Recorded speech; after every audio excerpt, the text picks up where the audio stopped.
Hey guys, welcome back to Mo's Game Table. Today we're going to take a look inside Spring Prelude, 2nd Kharkov, May 1942. This is a game designed by Greg Blanchett and it is published by Compass Games. Well, I first saw this at CSW Dallas a few years ago, had a brief chat with Greg Blanchett about it, and was real excited because it is a direct descendant of the VCS system, VCS Salerno primarily, from MMP, and I really love variable combat systems. I am a big fan of not knowing before you go into combat what your strength is going to be and having it changed as the battle unfolds.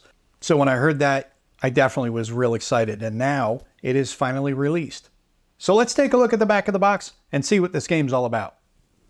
This is a standalone game of the Second Battle of Kharkov, the failed Soviet offensive to recapture Kharkov and the subsequent German attack which produced the last great pocket of Soviet prisoners during the spring of 1942. Players will conduct operations as either Soviet Direction Commander Timoshenko or the German commander of Army Group South, von Bock. The game utilizes the strength chit pull mechanics originally from the Victory in the West series and further refined in its VCS series descendant. New rules cover how rain, mud, and swollen rivers played their part in the beginning stages. Stacking rules use relative unit sizes which are portrayed using white or gray dots. The addition of headquarters will allow Soviet command structure to feature in a more accurate way. Air missions are expanded to cover a few more options. Of course, what would the game be without Soviet doctrine restrictions?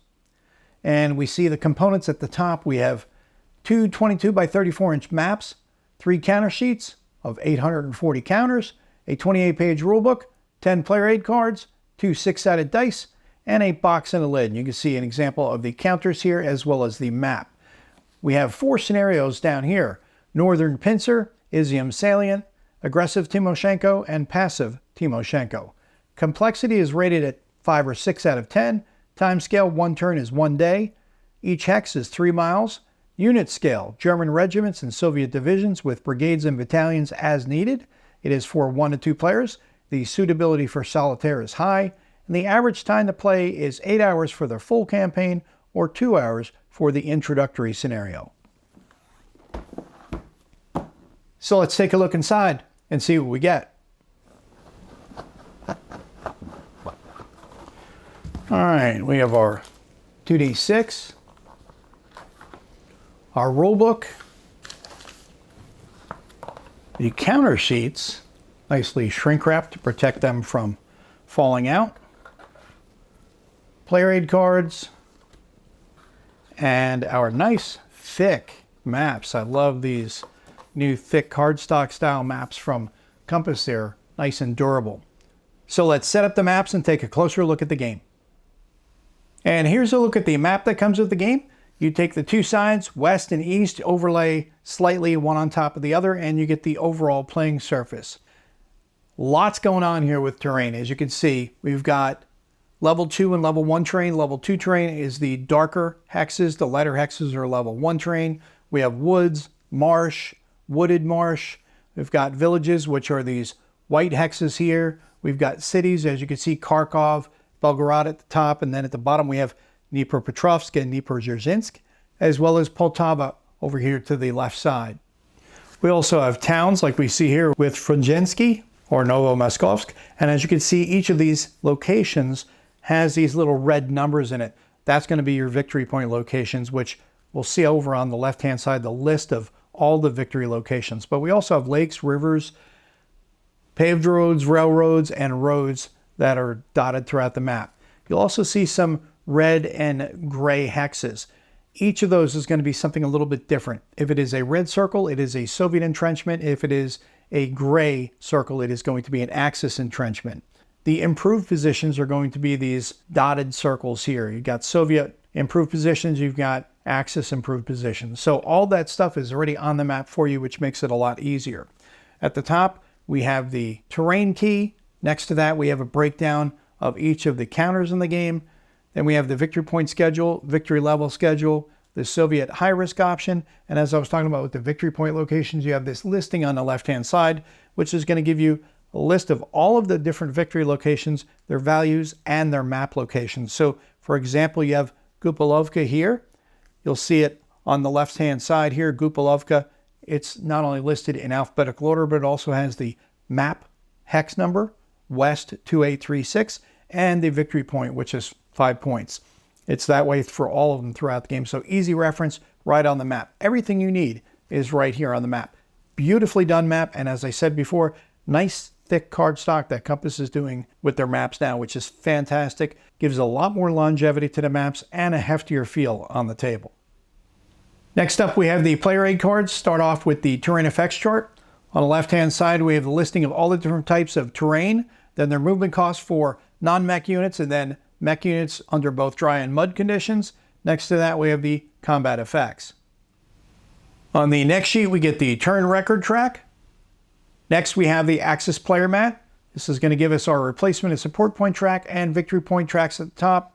Top left, we have the cost table, which is going to give us a listing of all of the actions you can do and their associated costs. Then we have the rules for out of supply, isolation, and replacement points. Below that, we have the demolition table, the air support table, the southern map edge transit, replacement pool, and available air points. Then we have the Soviet player mat with that same information for the Soviet player. Then we get into the scenario setup cards. This is for scenario 1 for the Soviet side. Then we have the Soviet setups for scenarios 2 and 3 on the southwestern front. That carries over to the back of the card for the southern front for both scenario 2 and 3, as well as the front reserves. On the next sheet, we have the scheduled reinforcements for scenario 2 and 3 for the Soviets. And then on the back, we have the setup for scenario 4. Then we have the Axis setup for scenario 1, Axis setups for scenario 2 and 3. That carries over to the back of the sheet. On the next sheet, we have the Axis reinforcements for scenario 2 and 3. And then we finish out on the back with the Axis setup for scenario 4. Next, we'll take a look at the counter sheets that come with the game. First up, we have the German forces, and along the bottom, we have some administrative counters. The thing I want to point out, though, with this is, remember, if you have played a VCS system before, you're going to be very familiar with this. If you've not, this is why some of the counters look different than the others. You have, for example, this infantry unit here. It's a 3-6, meaning it's got a 3 combat strength and 6 movement. Then you have this infantry unit here, which says B on the left-hand side for the combat strength, and 6 for the movement. The B is going to tell you the size and class. Red is going to be the strongest and largest. And blue, which we've got here, is going to be, the average unit. What you're going to do is you're going to draw a strength chit, and that is going to tell you what your strength is going to be. And when we see those counters, you'll see what we're talking about, how those strengths will vary based on the size and class of the unit, whether it's red or blue. On the next sheet, we have the Soviet units and some administrative counters on the bottom right.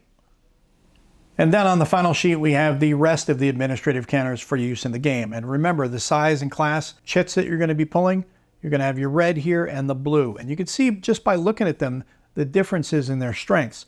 For example, this one here, if it's an A-class unit, it is a 13 strength. It's B, it's 9. C, it's 8. Down here, it's 11, 8, and 7. You go to the average unit, you've got 7, 5, and 3 for A, B, and C, and 4, 2, and 1 for A, B, and C. And these are two-sided. If you get a step loss, you're going to flip the counter over when you draw it to match the step loss of the unit that you're drawing for. And lastly, we'll take a look at the rules. This is a 23-page full-color rulebook. On the inside of the front cover, we get the table of contents listing out all the different rules and their associated page numbers. Then we get to the introduction, game equipment and definition, the unit types and symbols, and the unit size. Nationalities, markers, game abbreviations, setting up the game, and the sequence of play on page 4. All the steps for the sequence of play are listed out there for you. Weather, effects of weather. Then we have the spotter rain effects, which is an optional rule. Then we get into ZOCs, zone of control effects on movement, on combat, supply, out of supply, isolation, isolation and surrender, Soviet attrition attacks, supply sources, and the air supply drop, which is for the Axis only. Support points, Soviet headquarters units, expending support points, gaining support points, and negative support. Then we have air operations, air combat support mission, air interdiction missions, German paradrop, which is an optional rule, rubble, movement. We've got tactical movement, strategic movement, rail movement, terrain effects on movement, Then we have the universal movement restrictions and the southern map edge. Then we get to mobile reserves, stacking, overstacking, stacking in combat. Then we have the combat strength chits, which we looked at already when we were looking at the counter sheets. Remember, you have your size class, which is going to be red or blue. Red is going to be the larger, stronger units. B is going to be your average units. Then you have your effectiveness rating, which is A, B, or C. You have the red unit, it's going to be your larger unit, and if it's an A, it's going to be stronger than a B or a C unit, and so on and so forth with blue.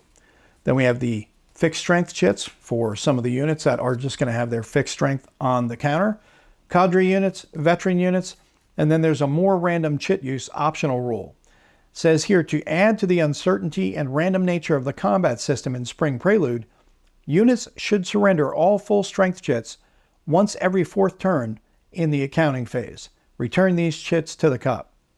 Then we have combat, terrain effects on combat, fort assault attrition, which is also another optional rule, multi-hex combat, screening forces, also an optional rule, parent integrity, combined arms in the attack and the defense, and then the Soviet tank brigade composition, which is an optional rule. Then we have artillery support, combat resolution, retreat, advance after combat, overrun results. Then we get to the engineering phase and engineer functions, pioneers and sappers. Soviet bridge units, bridge destruction, bridge building, entrenchments, assisted river crossing, removing rubble, heavy weapons assault, reinforcements, both scheduled and variable, then replacements and using your replacement points. Then we get to the historical Soviet command and doctrine restrictions. Lack of tactical flexibility, hesitation and indecision, Southern Front unpreparedness, and tank doctrine infancy. Special conditions, we've got the default victory conditions, Soviet high-risk options, and then we get to the scenarios on page 19. So we start the rules at about page 4, and it goes to halfway through page 19, so about 15 pages of rules. Northern pincer, it's going to give you all the information to set up your scenario. Izium salient, aggressive Timoshenko, and passive Timoshenko. Then we have some game notes.